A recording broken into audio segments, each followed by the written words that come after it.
Now in India, we have 139 cruise ships which has been said in the year 2017-18, and Cochin alone had 52 calls. So I like to introduce Michael Haider as the introduction went from Micato. His father had Mr. Cecil Haider, who's been the pioneer in bringing cruise business into India.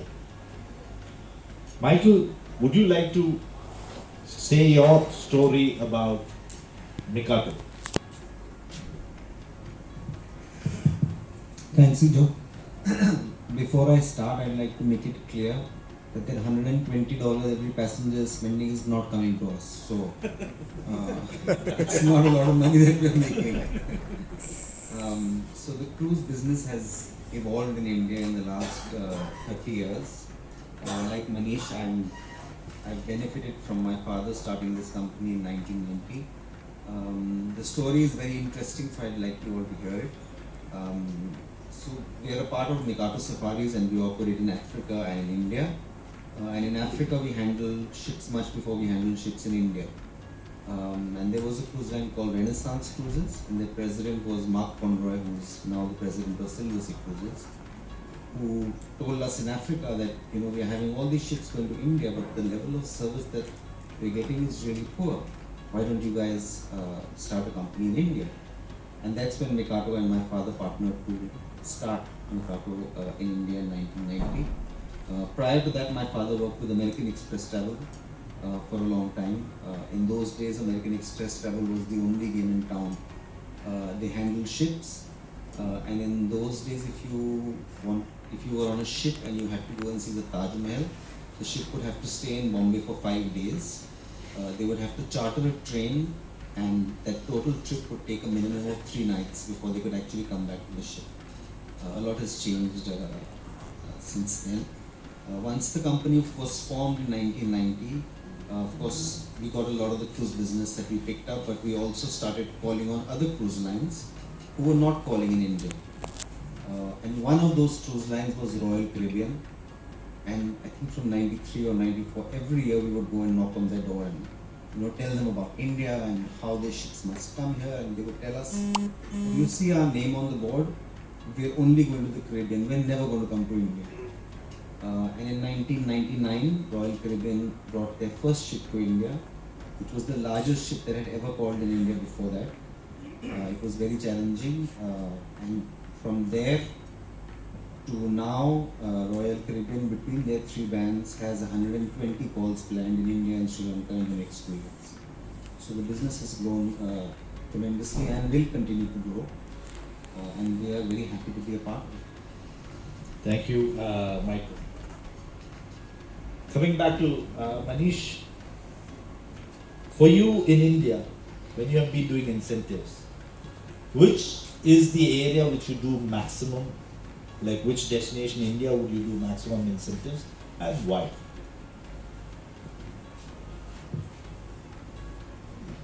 The number one destination for incentives remains the Golden Triangle in North India. And this is not specific to incentives but tourism in general, because people in the West, or rather all over the world, identify their first visit to India with Taj Mahal, with the palaces and forts of Rajasthan. And of course, Delhi, being the largest international airport, provides excellent connectivity from all parts of the world. So North India certainly remains the number one destination, specifically the Golden Triangle for incentives.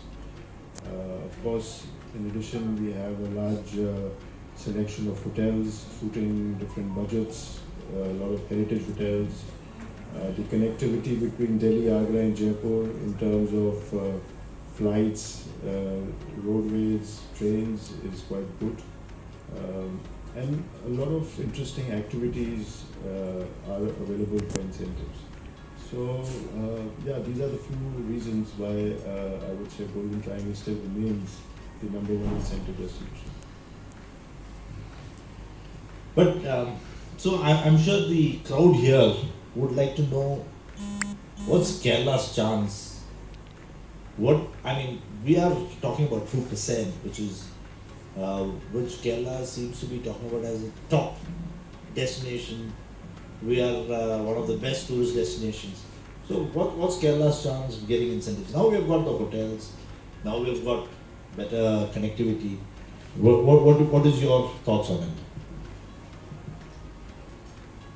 Kerala has a fantastic opportunity for incentives. In fact, you would remember we were amongst the first companies to propose Kerala as a destination for incentives 20 years ago. This gave us an opportunity to propose India for a second time to the clients. Normally, incentive, you go to Thailand once the destination is considered done. Same is with say Vietnam or South Africa. They are mostly one-time visits for incentives. But with improvement in air connectivity, with the coming up of fantastic hotels in Kerala, it allowed us to present another destination which was completely different than North India in all respects. And so far it's turned out to be fantastic. We've had so many incentives here, and the success rate is tremendous. Of course, a lot more can be done. It would be great if the government has a stable policy in terms of, say, alcohol, in terms of timing for events, in terms of encouragement of investment in nice venues, hotels. Of late, we've had some instances where policies have been differing. So a good, strong, stable policy which is tourism friendly will always go a long way in bringing Kerala up in terms of other destinations, because the potential is there and it can really be amongst the top places in India for incentives. To say, so say for example, sometimes when an incentive is organized and you want to do in a special island or on the beach, there are restrictions and there is also a lot of timing issue. So are you trying to say to relax those, or but we need to also keep in mind the community living around? What is your thought? Of course, any policy change from the government has to consider primarily the society where we are. Everything must go hand in hand. But at the same time, because incentives or tourism in general offers such great opportunity for the development of the community, the society and the state in general, I'm sure the government can find a middle path where the policies are tourism friendly and at the same time also are sensitive towards the local communities. It is being done successfully throughout the world in different countries.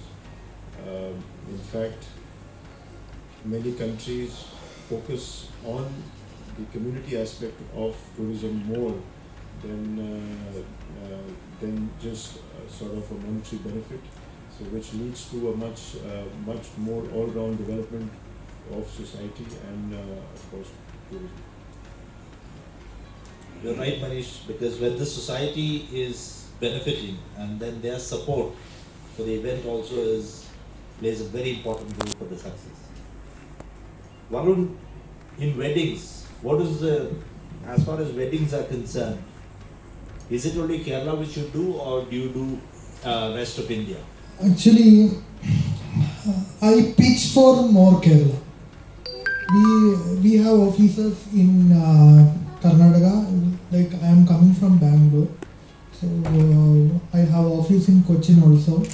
But even though I am sitting in Karnataka, Bangalore, I pitch to do weddings more for Kerala, because once we see to the Kerala, we have everything. Like if some client is asking for a forest kind of atmosphere, or it is a mountain kind of thing, everything is there. And 14 districts we have, and each district actually I wanted personally to sell to the client. So government should likewise last time splash was happening in Wayanad in terms of the tourism promotion. So I would suggest more such events are there for promoting each district. It will be really great, and this 2% can go up to 10%. Brilliant. Okay. So, what is the challenges you faced as a MICE destination? As a wedding destination. Do you face any challenges? Yeah, we obviously we will be having so much of constraints because some of the clients may ask for some requirements which we will be very much difficult to get in Kerala, especially they wanted to get some of the things which will be only available in North, that we will not be able to get it here. So some issues will be there, and we just give alternate options whether we can go with this. And we personally prefer to go with the green weddings, which will be going with the environment, rather more bringing plastics and reusable things, so which will support the nature. And in my vision, Kerala can be compared with a later stage to a Singapore, or we have that scope here. Okay. Thank you. Just talking about, so we had, I'm not a big destination wedding person, but since we are doing incentives, we get this inquiry, and we had this inquiry because there was this Punjabi wedding which came in, and it was talking about 200 people for the wedding, and they wanted the whole place, buy out of the hotel. They wanted, so they accepted the room cost. Then they asked whether they can bring in their own alcohol. The hotel said no. Okay, they accepted that.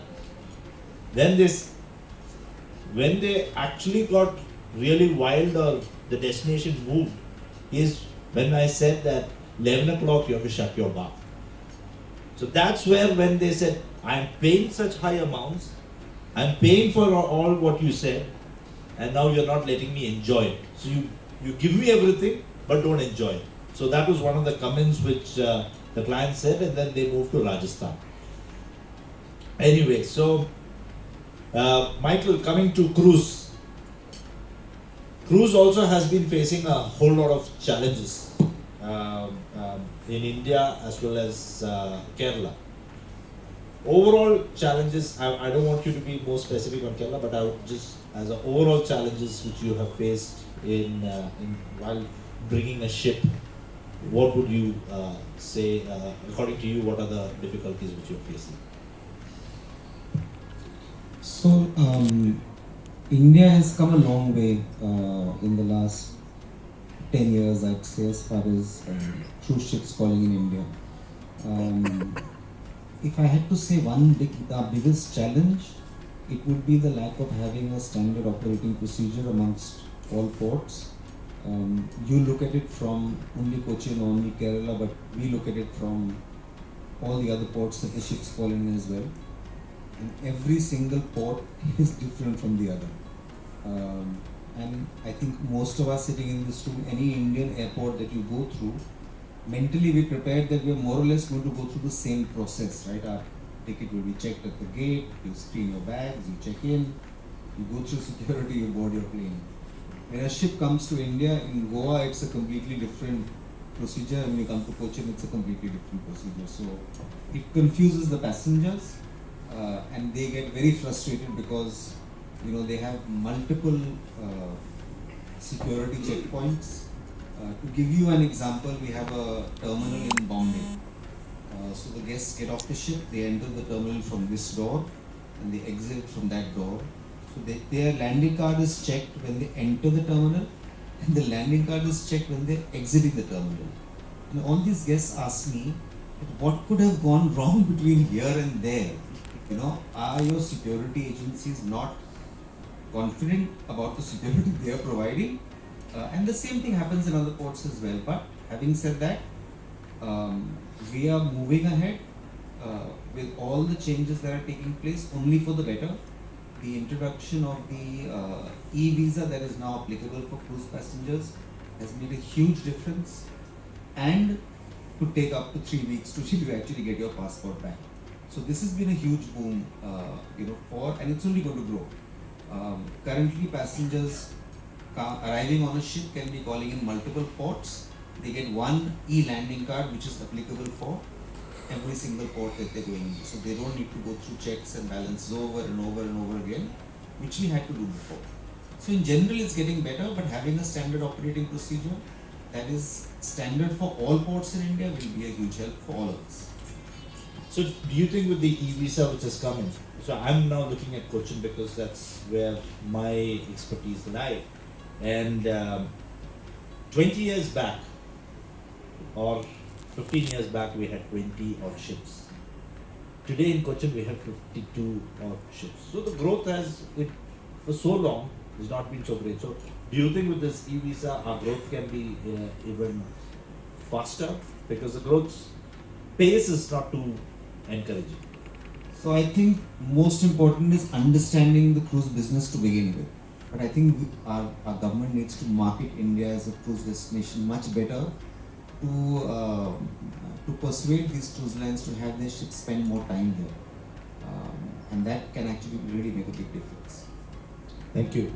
I want to just give a big appreciation to Sandhya again, because whenever a cruise liner comes into Cochin port and after she has taken over, she ensures that she arranges a special welcome from India Tourism Department. So please give a round of applause.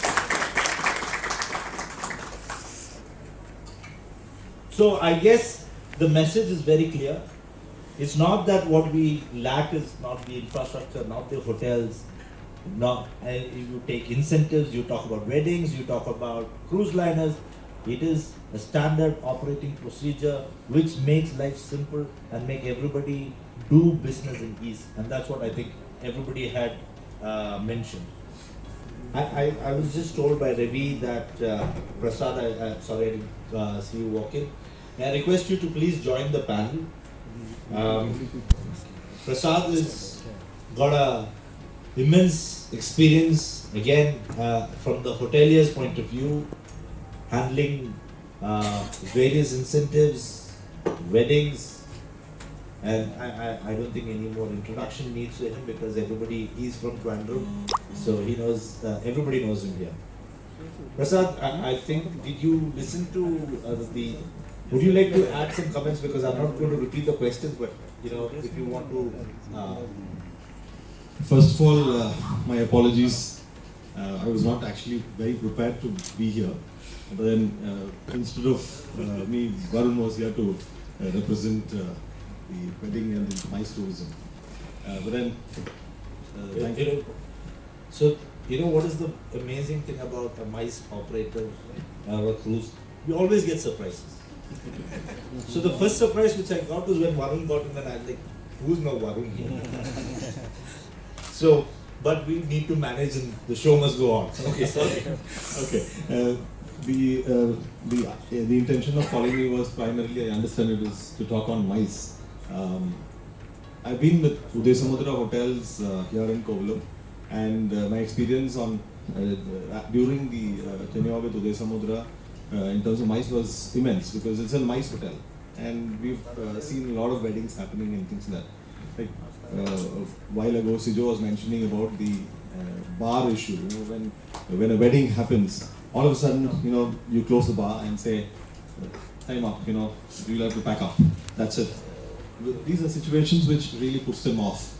So primarily, as far as a wedding destination is concerned, we've got a lot of things. I think we are only, on a scale of 1 to 10, we are just about 3 or 4 at the moment as far as a wedding destination is concerned. Because a lot of factors are still absent here in this destination. It can be Kovalam or Cochin or Calicut or whichever is the destination. We have a lot of infrastructural shortages at the moment. So we really need to work on it first of all to bring it up to that level. As far as hotels are concerned, yes, when compared to properties in Delhi or in Mumbai or in Rajasthan, in Jaipur, Kovalam or Cochin is yet to catch up with the trends which are currently on. If you look at weddings, if you look at Indonesia and Thailand as a destination, MICE is very big in the MICE and weddings are very big in these destinations. But then the reason for it is a number of reasons. You look at the convention centers that are available in these places, the kind of hotels that they have, the infrastructure that they have, the number of rooms they have, the quality of service they offer, and they really understand the MICE business or the wedding business. We have a long way to go. That's what I feel. Okay, thank you. Varun, would you like to add any? Actually, I wanted to discuss on challenges faced in the wedding industry. Sometimes we feel that like we have to work and educate more on this industry. So we are creating more opportunities. That is also one more thing. And as Prasad sir has told, like still we have to come up with lot of facilities as far as our connectivity. So many factors we put across. We have to uplift and come up. Then only Kerala will reach to that level. For the information of everyone, so there is ICPB is the Indian Convention Promotion Bureau, which is now we like in yesterday's speech, Rani ma'am had informed that last ICPB convention happened in Cochin. At that event, this is ICPB Kerala which is being formed. What is the intention of ICPB Kerala is that there is every business, it takes a long time to, especially the large ones, it may be from a cruise point of view or incentive point of view or a conference point of view. It's a whole lot of planning and you have to start pitching for business 1 or 2 years in advance. And while pitching, you are not competing with one company to the other company from the same destination, but you are competing with people from different parts of the world. And our primary objective of ICPB Kerala is to bring down, go pitch for a business and bring the business first to Kerala and then bring in the change. And I'm sure with this formation, which the Kerala government has taken a very good interest, that with this, we will be able to bring in a huge change in the MICE business of Kerala. Now talking to Micheal, as far as the infrastructure is concerned, for the terminals, what would you say is, how good is the infrastructure? Do we have any, according to you? And now we're a little more worried about Cochin or Kerala. Kerala has the longest coast. We have Trivandrum. We all say Vasco da Gama came first to India at Kapad. Now can a ship come to Kapad? Is Cochin the only port which can handle it? Can't we have more areas? And this is a game changer. So where are we lacking? What is the infrastructure which we need to ensure these things come? See, in terms of infrastructure, we were talking about this earlier to the Director of Tourism today. To bring a ship in is not difficult. Do we need a berth or a port? You don't. All you need is a jetty and the ship's tenders can actually bring you in and out. It's no problem. Some places have issues with operating after sunset or before sunrise, but in general, it's fine. We've done various ports in India. We've been to the port of Diu, which does not have a port. All it has is a jetty. But it's only viable with smaller ships. You can't take the larger ships in there. There is no infrastructure, for instance. As far as Cochin is concerned, we've come a long way again. I have learned from you that a new terminal is being built. With the current terminal that we are using, yes, it's nice, it works. It could be better, and it's only on one side of the. We have some challenges, but I think we are all, as an industry, working towards resolving them. But as far as remote areas, Trivandrum, I think would be a great destination to bring in ships. The infrastructure is there. And when we started 30 years ago and we brought a ship into Cochin, it was difficult getting an air-conditioned bus. We've come a long way since then. I think in terms of infrastructure, we still need help with guides. The lack of language-speaking guides is a huge issue, not only in Cochin, all over India.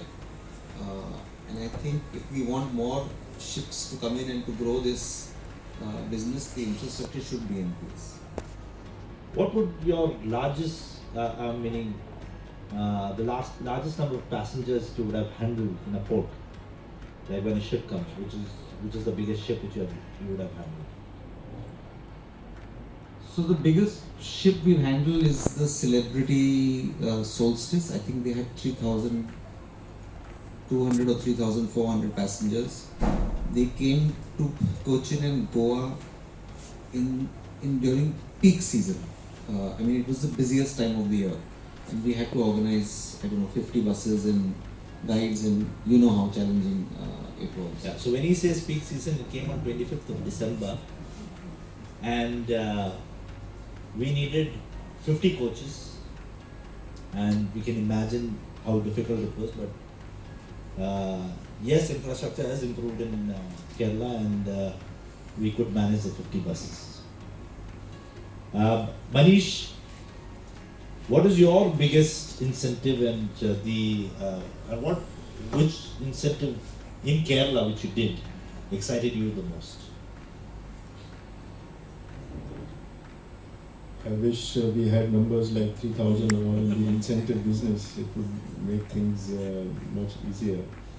But I remember one of the biggest movements we've done here is when we had about 8 groups back to back, about 50 people each.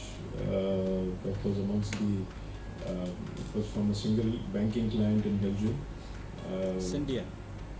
Cynthia Bank. Yes. Bank, that's Yeah. right. I was part of it. So yeah, that actually set a benchmark for a lot of for incentives in Kerala. I'm very happy to say that it created a lot of new activities, venues, opportunities. A lot of the things which are standard now actually started from that particular movement.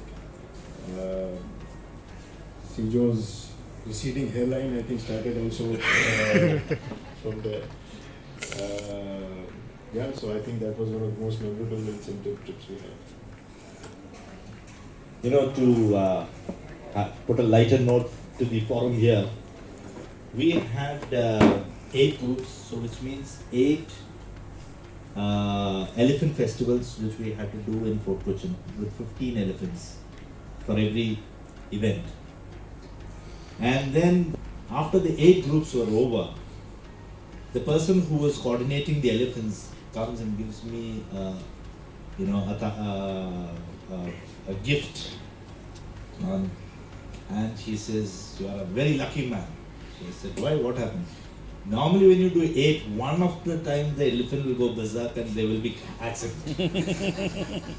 So anyway, that was a lucky part. Prasad, what was your most exciting and largest event which you have done? The total billing was, this wedding was actually for about 6 days. An entire property was sold out, Taj was sold out, Samudra was sold out, and we've taken all those rooms, and the event was for 6 days, as I said. And the billing was about 3.5 crores only for that 7 days.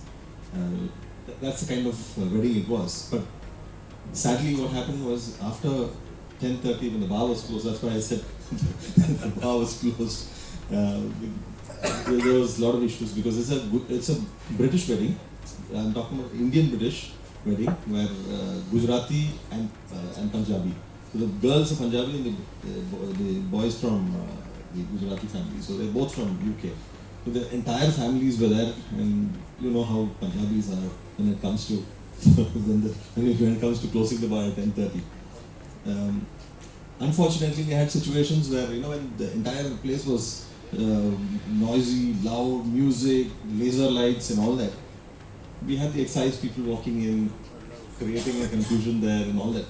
Thankfully, we could handle that and manage the situation. But then these are things that that could actually spoil the entire event, and because you can see so many people enjoying, and later on, the repeat business to Kerala is not happening only because of various issues, including our alcohol pricing. No, Prasad, that's fine. So that's something which we need to now, as we said earlier, the standing operating procedure and all that. But then, when you did that wedding, there would be something which you like the elephants or the. That's the story which I say. Yes, I'm proud of.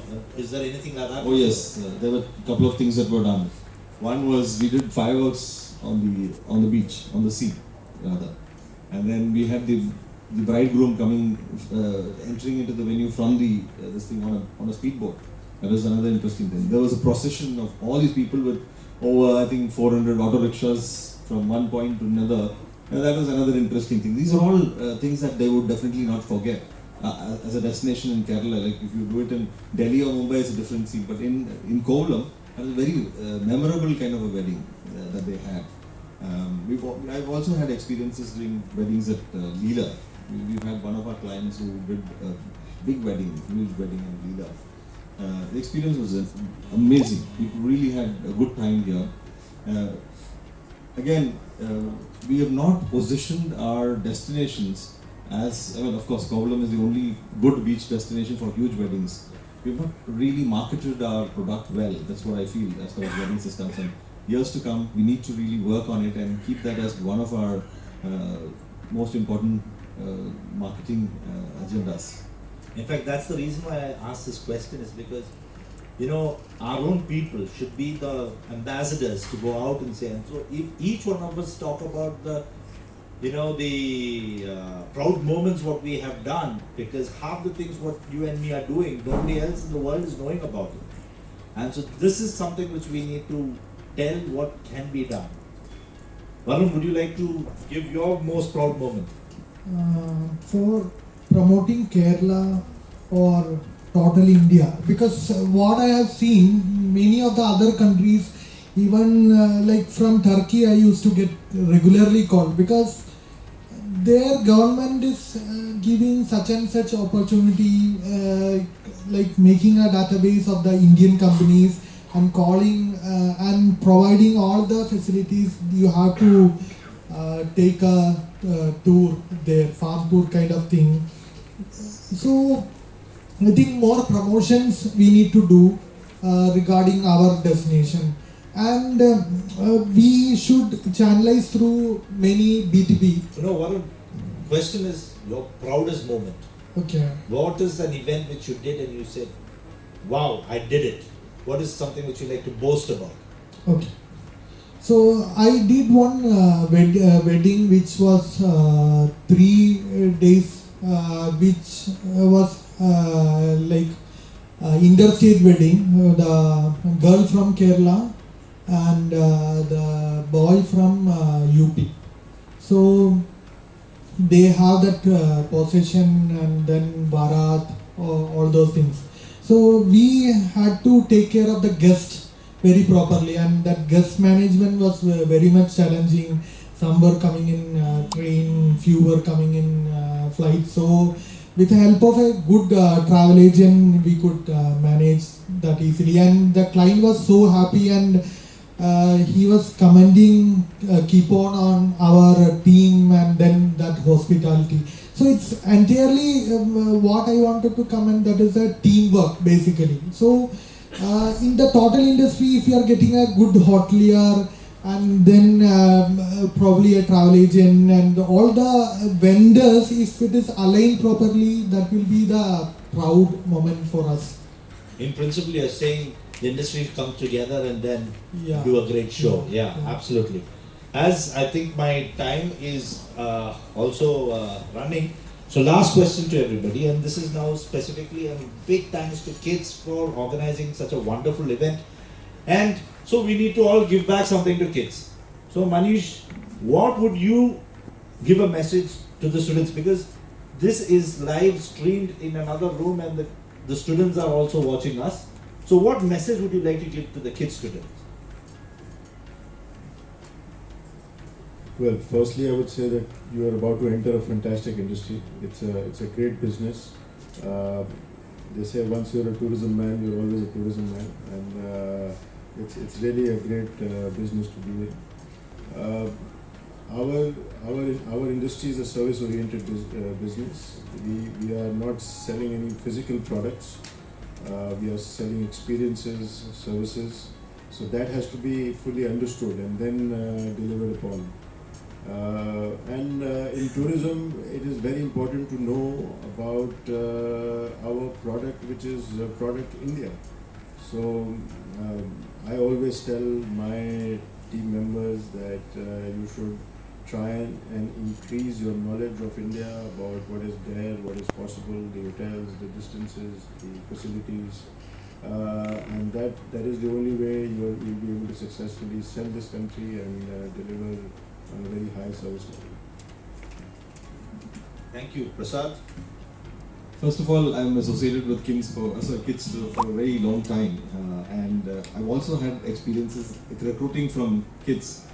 Fantastic products, I must tell. They've been excellent. I remember one of my students from here, Saran Haridas. He was with Dilip as well. He's one of the alumni of this college. And he has performed so well. You can ask anybody in the industry. He's currently with Marriott Hotels in Cochin, and he's one of the best performers. He was with Leela also. Coming out of KITTS, you have opportunities to get into hotels, into tourism companies, into MICE organizations, into incentive organizations, cruise liners, and the opportunities are immense. It's up to you to knock the right doors and walk in. A lot of you are dynamic, I know, absolutely fantastic students, but then do not wait for the opportunity to come and knock on your door. You go and knock on the doors of these opportunities, and you will do fantastic in this industry. It's a beautiful industry to be in, and it may be the sales and marketing or operations, immense number of opportunities. So as far as when it comes to MICE and the tourism business, as far as hotels and resorts are concerned, there's immense amount of opportunities. Come out and explore it. Thank you. Thank you, Prasad. Michael? So I think firstly, I think all of us who are here visiting from outside of Trivandrum, the students of KITTS, as they call liaison officers, have been extremely nice and looked after us really, really well. Very, very enthusiastic. And it's really been a pleasure to be with them and talk to them. From the cruise business side of this, I don't think I should be saying this, but it's a great industry. You can get to see the world. You can stay on ships for 6 months of the year, get paid for doing it, and to see the world with it. But it's not good if you plan to settle down. So maybe for a couple of years, no harm in trying it. But all the best to all of you. So, as Mr. Michael told, who were the liaison officers, they were amazing and so much of enthusiasm in that. And I would like to add, this is a service industry, so you have to be more passionate, and I think you have to go to many events and then analyze and then make your mind to work with passion. Then only it will work. Thank you. Thank you. So before I open, I would like to add what KITTS has to do for me is, the best example is my director of operations. So he's my right hand. He's been with me for 20 years and he's from KITTS. So majority of my team all over in South India we prefer KITTS and just keep the passion going, and we will look forward to receiving more of you to our companies. Thank you. Now we open. And please introduce yourself. My name is Dilip Kumar. I'm General Manager of Leela Ravis Kovalam. I have two questions. One to Manish. We have mentioned about Sendia movement. That time I was with Le Meridian Kochi. So I have seen so much of movement during that time in the 2000, maybe 2002, 2003 to around 2009. So much of incentives from French-speaking countries. Where are those tourists now? Where are those incentives now? Are they skipping Kerala or are they going anywhere? My second question is to Micheal. Of course, Siju has mentioned about the increase in number of calls of ships to Cochin port, but majority of them are a day call. Come in the morning and they are going back in the evening. Of course, our travel industry is benefiting all our transport operators, definitely shops, maybe houseboats, maybe the shops. They are all benefiting, but the hotel industry is not much benefiting. Is there any possibility of bringing more turnaround ships to Kochi? These are my two questions. Dilip, I am also looking for those people. I'm not able to find them. It would be great if we are able to find them soon. As I said, Any possible reasons? well, it's tourism to India in general. I mean, I don't want to contradict the numbers which are published, but certainly has taken a toll over the years, and especially in the organized sector which we all belong to, we've seen, if not a dip, at least no growth, and there are a number of factors behind it. I mentioned about the image of the country being not so good abroad. Plus, the competition from other countries has increased tremendously because each of them have recognized the importance of the MICE industry, incentives specifically, so all of them are trying very hard. There are a lot of new destinations in Africa, even in South Asia. A lot of destinations have come up which were not there earlier, so now we have to contend with a lot more competition. Travel within Europe has increased tremendously. Opening of the eastern part of Europe has also led to a lot of movement getting diverted there. So there are a number of factors which are affecting incentives which are coming into India. I hope we come back soon to the golden age where we had so many incentives and series of groups and large groups coming on a regular basis to Kerala, to Rajasthan, to Goa, and I just hope it comes back very soon. Thank you. Next question. Dilip, I don't agree with you with the hotels not benefiting from these cruise ships calling. As a tour operator, we are doing more F&B business with hotels.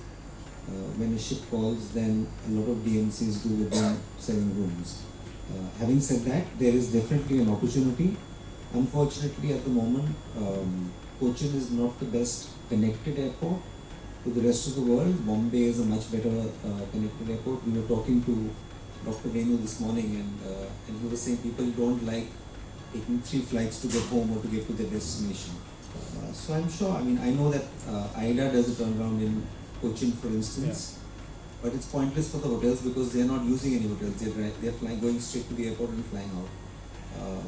But as we grow, I'm sure there will be more opportunities for us to do more. Thank you.